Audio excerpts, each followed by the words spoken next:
Greetings, viewers. My name is Jason Turner, formerly the New York City Health, Welfare, and Workforce Commissioner under Mayor Giuliani for his second term between 1998 and 2002.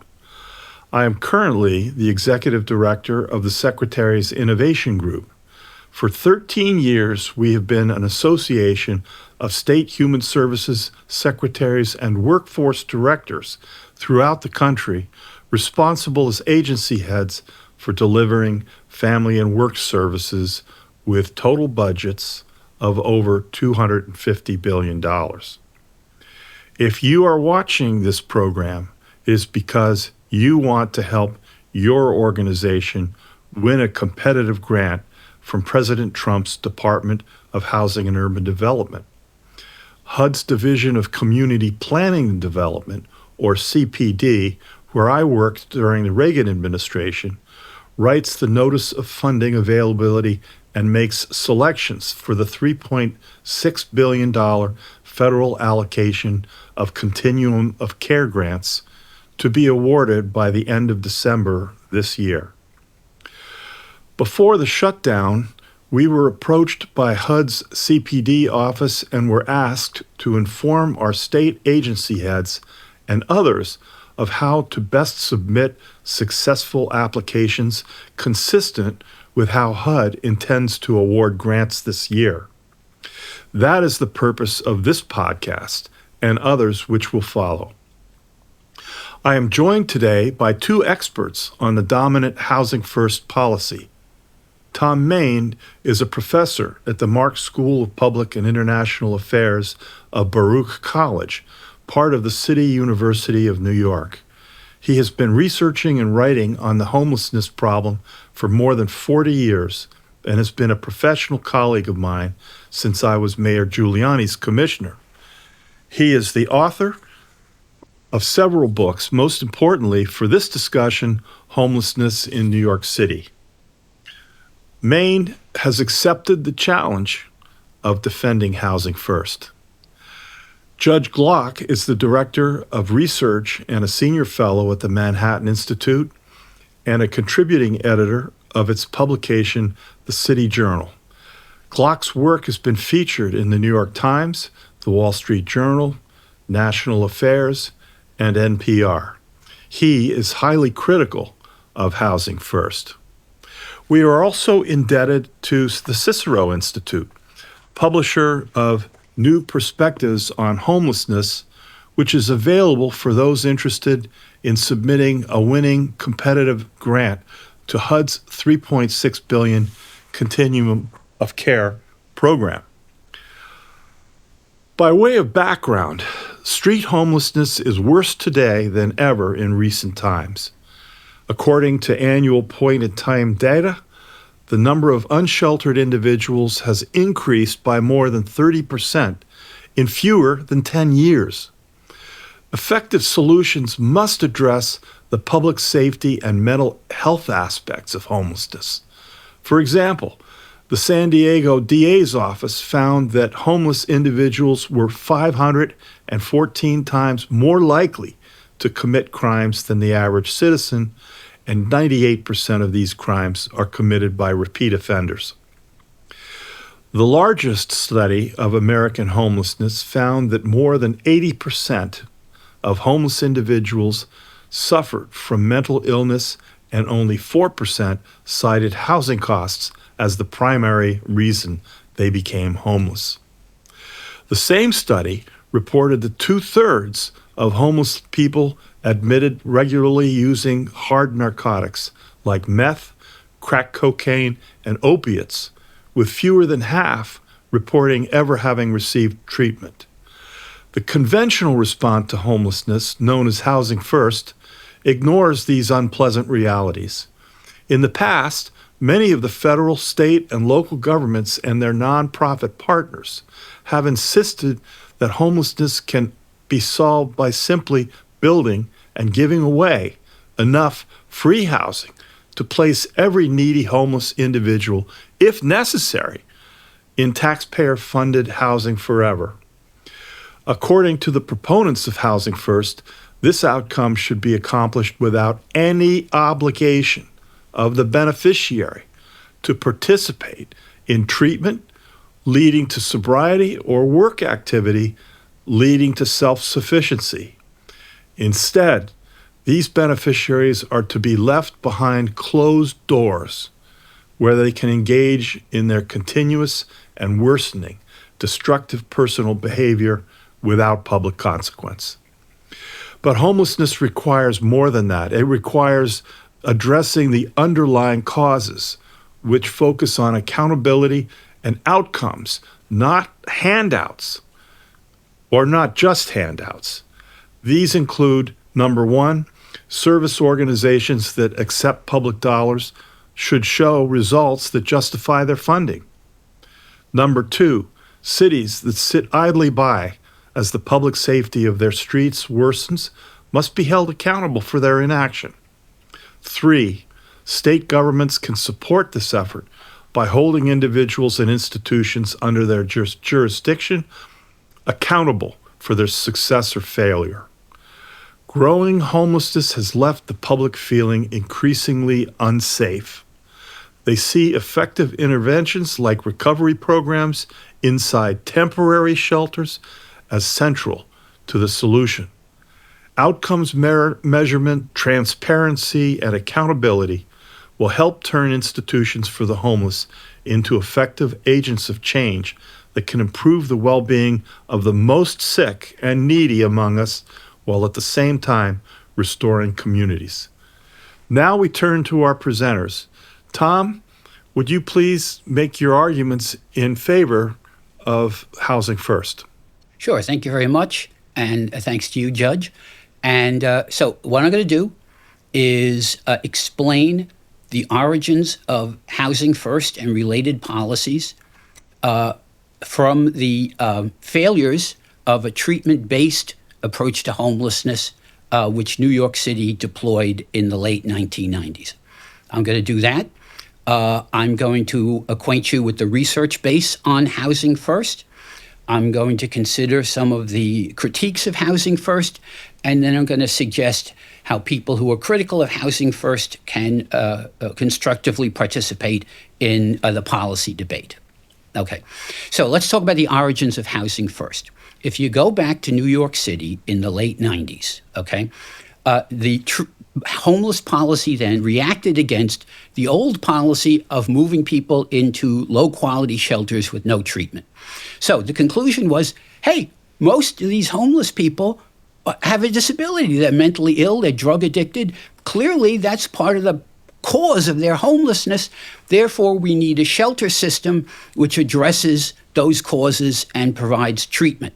And a new form of homeless policy, I call it paternalism. And the idea was, if you want to come into what were called program shelters, you know, one would address alcoholism, another would address drug abuse and so forth. You can come in, but to stay in those shelters, you have to participate in the treatment program, okay? So that was the policy then, treatment-oriented. What were the problems with that policy?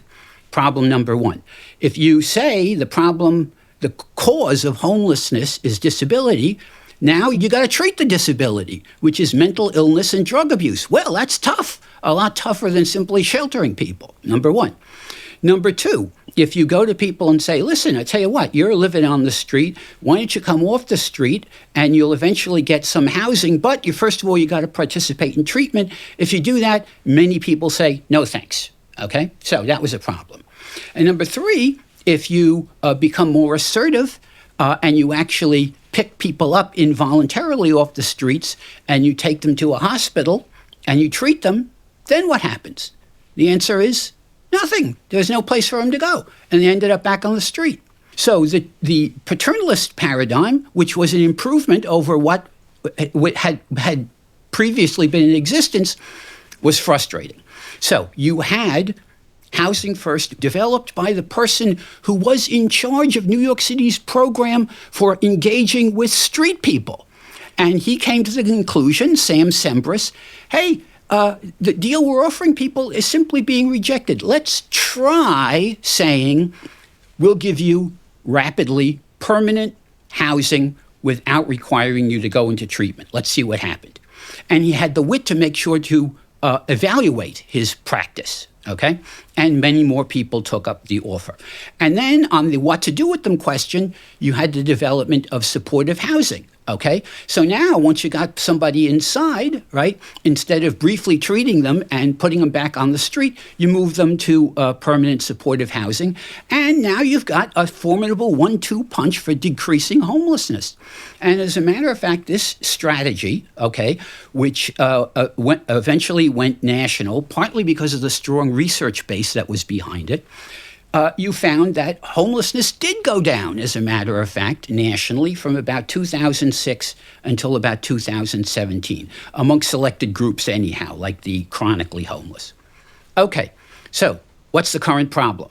Well, the current problem is, as you mentioned, Jason, and now we got more homelessness than ever. And so many people say, oh, what we've got now, which is being called housing first, gee, it's not working, therefore we got to get rid of housing first. Okay. And housing first doesn't work. So what's the problem there? What's the defense that can be offered of housing first in that context? First of all, if you say housing first doesn't work in its own terms and for the purposes that it was designed to accomplish, you have to wrestle with a formidable, high-quality evidence base that it is effective, more effective at getting people off the street and stably housed than the treatment-first option. Let me give you a taste of the evidence base. 2016 literature review looks at 31 peer-reviewed articles, okay? Comes to the conclusion there is strong, consistent evidence that housing first better houses hard-to-house homeless people. It's number one. That's one synoptic article. Here's another one. This one is from 2019. It looks at just 4 studies, but they're high-quality studies, randomized control studies.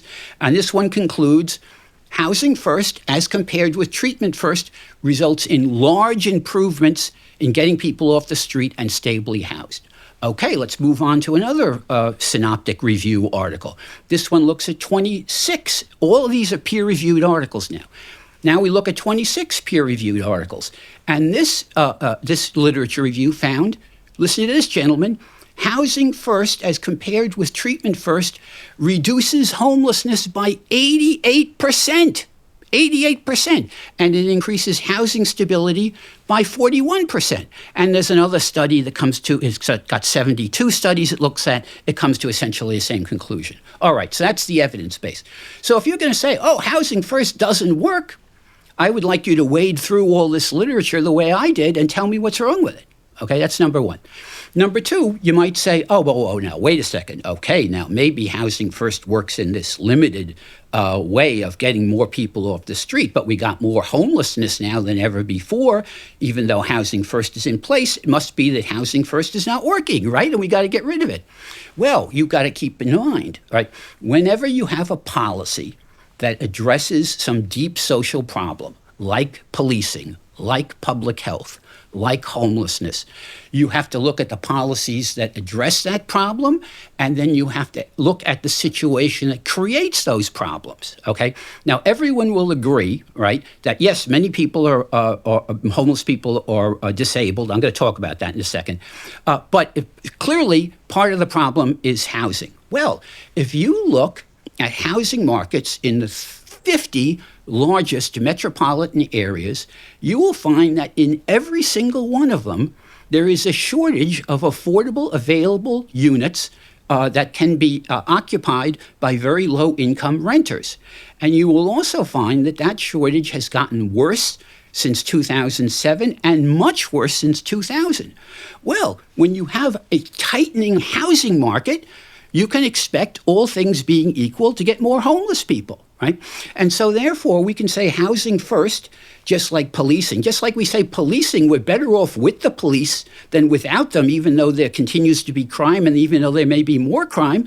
We can also say we're better off with housing first than we would be without it.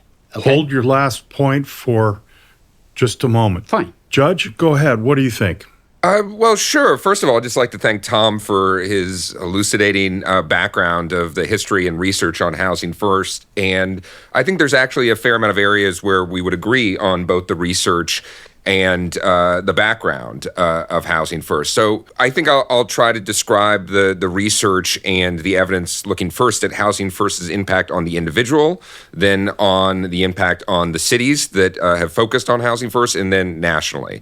So first on the individual, which is where most of the research that Tom cited, I would agree that research overwhelmingly shows that Housing First, or permanent supportive housing, housing without preconditions for entering and staying in the housing with supportive services, has shown overwhelming evidence that it does keep people inside relative to leaving people off the street or shelters.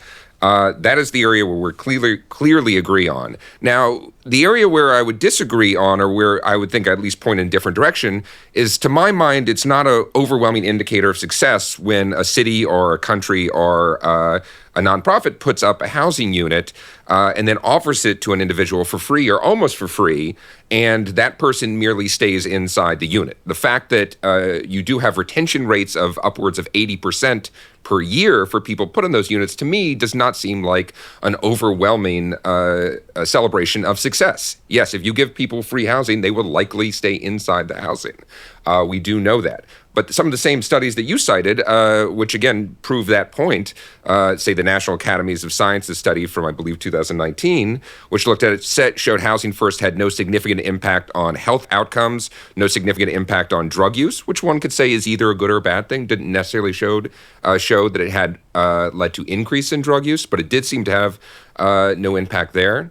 No significant impact on psychiatric symptoms. And a similar meta-study, a study of studies from Lancet and Public Health, showed the same outcomes. Yes, people in Housing First units tended to stay in the units. Tended to, not all of them, but they did tend to.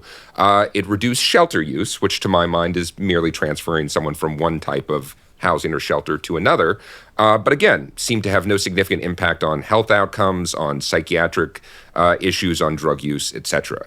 And those latter issues, I would say, are the main things that we care about. Merely moving in someone inside, but actually not impacting any of the significant health issues or mental health issues or drug use issues that brought them outside, does not seem to me like success. And if we could add to that, the evidence on retention, as I said, of people in these units is strong, but to me is still somewhat damning. And that if you have evidence that, say, 80% per year or 2 years stay inside the units, well, that means you have about a fifth of people who are leaving, say, every year or 2 years, depending on the study, even though you are offering them a free house with extensive services. One of my stats that I cite very often is that in San Francisco, we have 11% of the entire homeless population of the city cites their last known address as a permanent housing unit subsidized by the city or the state. So we do have a significant number that leave. We have a significant number that die in those units. A randomized control study by the Urban Institute looking at Denver showed that, yes, people tended to stay inside these permanent supportive housing units, but they were actually slightly more likely to die in the units than the non-treated group that wasn't given permanent supportive housing. Similar study, a randomized control by the published in Health Services Research, showed, again, the death rate for people in these units was slightly higher than it was outside. It seems clear to me that the housing unit on an individual level is not solving any of the substantial problems that led an individual to be homeless. Now, on the city level, we do know, besides the kind of brute fact that we're all aware of, that the cities and places that have emphasized Housing First have not seen significant decrease in homelessness. If you look at places like San Francisco, like Los Angeles, that have explicitly doubled down on Housing First policy, they have been the same areas that seen the greatest increase in homelessness.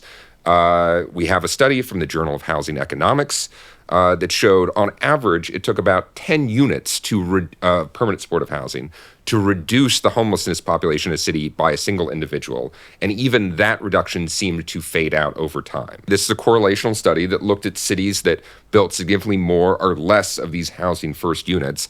And it seemed that on average, those who built more had to build about 10 more units to have one less homeless person out on the street.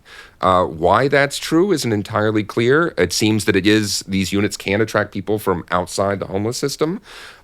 They can keep a lot of people that might have otherwise recovered naturally and eventually occupied market rate units or other types of units in those sorts of units.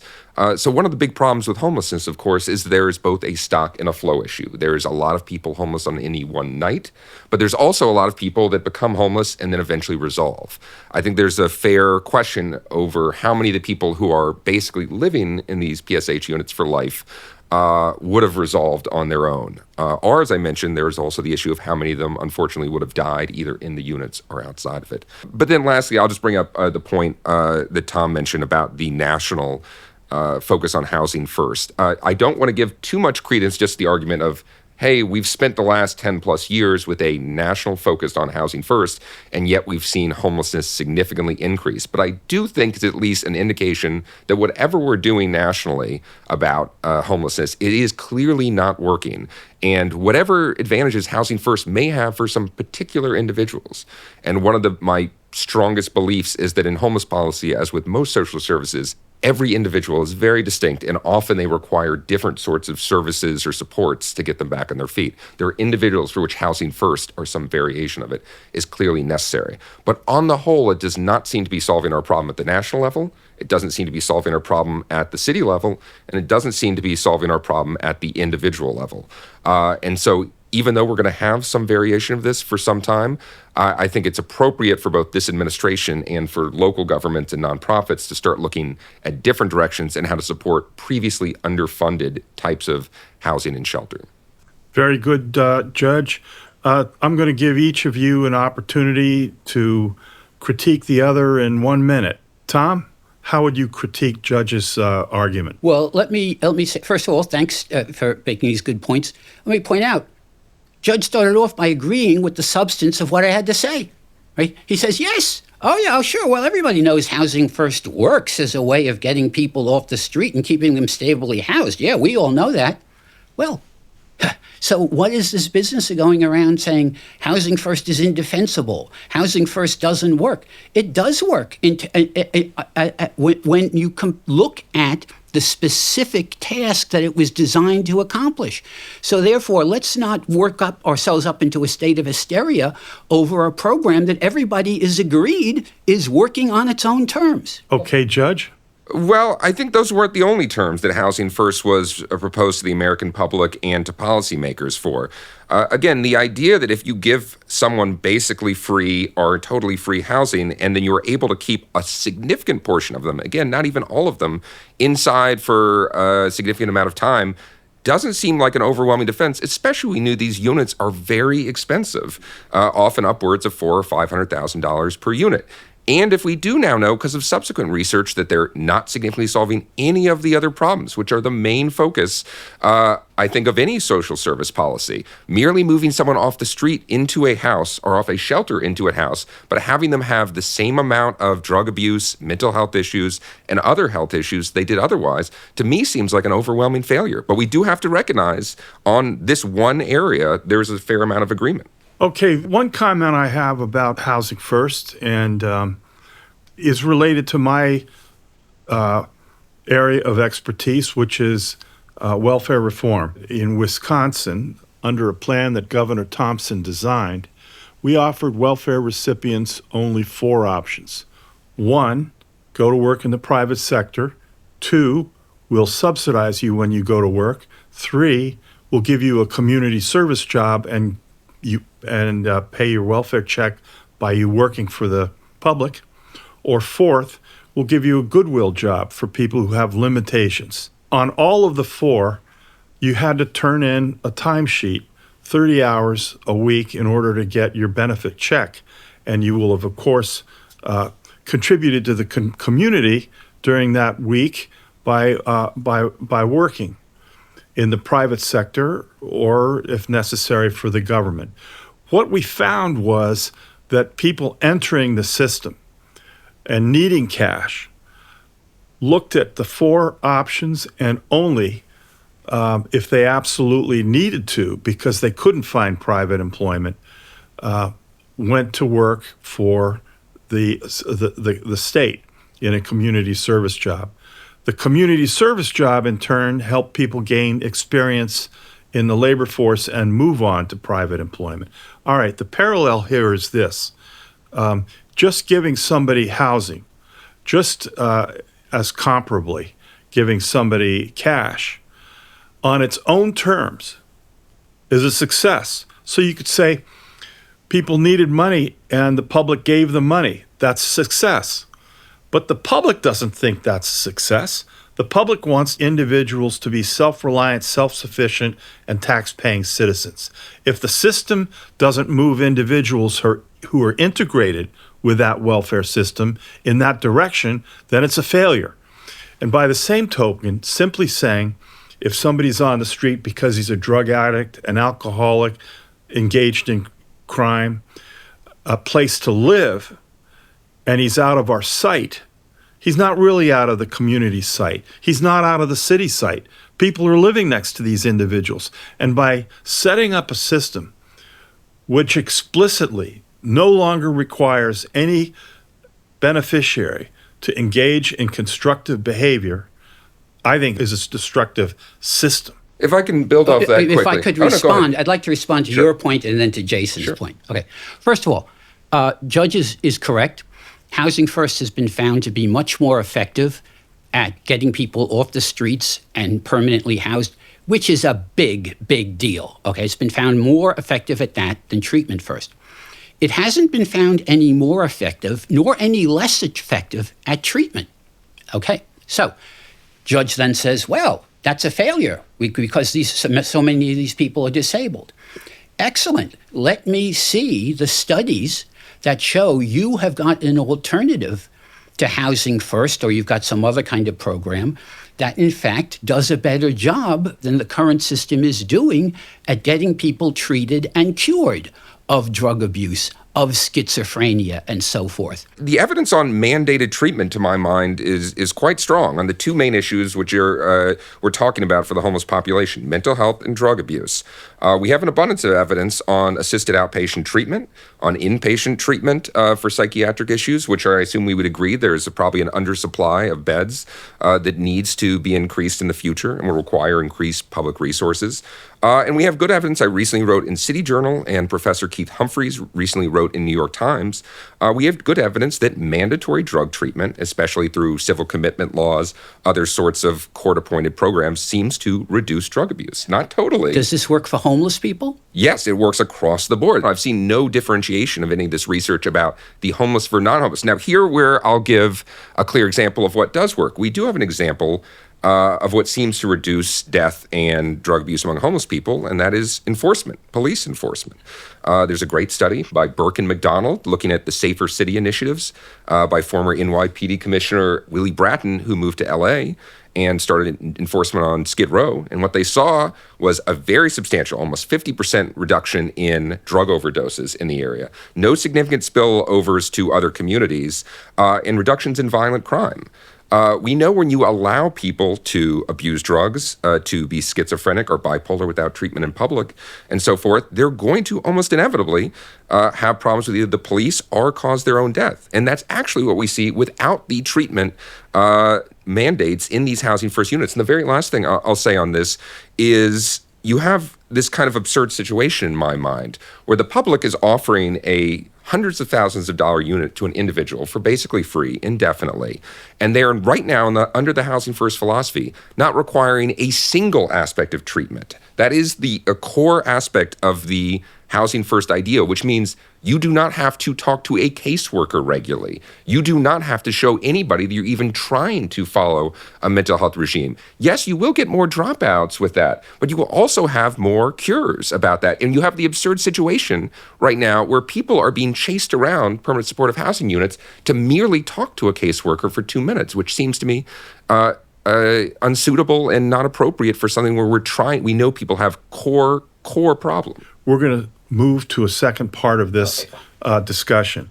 And the second part of this discussion that I want to bring up is the requirement that HUD, in its NOFA for the Continuum of Care grants, competitive grants, must comply with the President's executive order of July 24th, only 70 days ago from the recording of this podcast, on ending crime and disorder on America's streets. Now, we don't have time to go through the entire executive order, but I'd like to get both of your opinion on three requirements of meeting these requirements as a condition of receiving Continuum of Care grants. And I'll read it. The Attorney General, the Secretary of Health and Human Services, the Secretary of Housing and Urban Development, and the Secretary of Transportation shall take immediate steps to assess their discretionary grant programs and determine whether priority for those grants may be given to grantees in states and municipalities that actively meet the below criteria. 1, enforce prohibitions on open, illicit drug use. 2, enforce prohibitions on urban camping and loitering. 3, enforce prohibitions on urban squatting. And there's more. What I'd like to ask you, Judge, is whether those are reasonable conditions for offering grants to Continuum of Care providers. The idea that there should be some amount of enforcement against homeless encampments, against public drug use, etc., is about the most obvious statement that one can make. This is something that is overwhelmingly popular and understood in every city in America. I often cite my former hometown of Austin, Texas, a circa D+40 city that voted overwhelmingly to restore a ban on street camping when given the chance in a referendum. This is something that everybody knows is natural part of living in a city. You need to have enforcement. And as I mentioned before, we actually have some fairly good evidence that enforcement works. It is a central part and probably one of the few things we know tends to both actually reduce homelessness, reduce deaths, and also, I would add, reduce violent crime, which is overwhelmingly concentrated in this homeless population. So if we are having a push from the federal government to do something, and I would also point out the Biden administration in their NOFOs had this in the opposite direction. Part of their requirements for COCs and nonprofits was they were fighting the criminalization of homelessness, as they called it. So if we're going to have those sorts of requirements, it would seem to me abundantly obvious that they should be in the direction of actually increased enforcement. Our organizations of human services secretaries that provide the treatment for those who are abusers tell us overwhelmingly that the only real way to get somebody better is through mandatory enforcement of the law, which is what you said you favor. I would sometimes point out to people, it's not just in the current situation that people are often allowed to do drugs in publicly provided housing, something we've banned in public housing for decades at this point.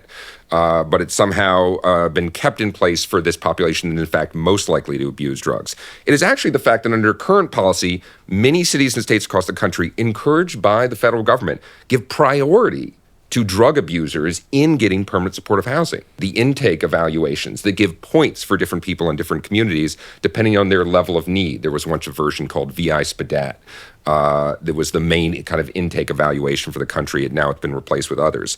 But under those measures, you actually got bonus points, as they were known, towards homeless housing if you could prove you're committing an act of violence, if you could prove that you were abusing drugs, if you could prove that you were not taking your medication. My favorite story is from Massachusetts, which had a point system that gave individuals who were looking to get in homeless housing 4 bonus points if they could prove they were currently abusing drugs and they weren't in recovery. That went down to 1 point if they'd been in recovery for 12 months.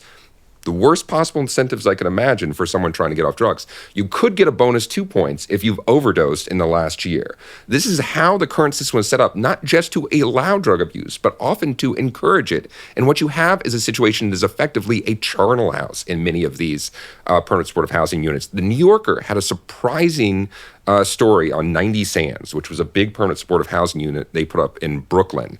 It was presented in this story as something that was a wonderful chance to get homeless people off the streets and start on the path to recovery. But first, they noted that the main character they followed in that actually got the unit because she was abusing heroin, which to me is exactly the wrong signal to send. And by the end of it, she was still abusing heroin. And it's only near the end of this story itself that they cited that 16 people in a single apartment building had died within the first 9 months. Overwhelmingly because of drug overdose, of course. This is a disaster. Anyone looking outside of this would say, this is a charnel house you've created here. And you have the situation where the government was encouraging people to do drugs together because they were overdosing too often alone in a room without anyone to help them recover. Now we are at the end of our session, and I would like each of you to take 30 seconds to sum up your argument. Tom? If you've got a program, any of you providers out there, that works better than Housing First at getting people off the street, and it also provides treatment, which I'm in favor of and would like to see happen, if you've got a program like that, ask HUD for money to evaluate it, build up an evidence base. Thank you, Tom. Judge? The one thing we know about these people is they do not seek voluntary treatment. They need an outside push, and Housing First does the opposite and indulges those abuses, and we should try to stop that. Tom, thank you very much for your excellent work, and I've appreciated working with you over 25 years in New York City. Me too. Judge, thank you very much for coming in. Thank you, gentlemen. I think you both did a very good job of elucidating the profound differences in the two approaches. This program, and others to follow, has been produced with the intention of helping organizations win one of the HUD competitive grants for the Continuum of Care program. Thank you very much.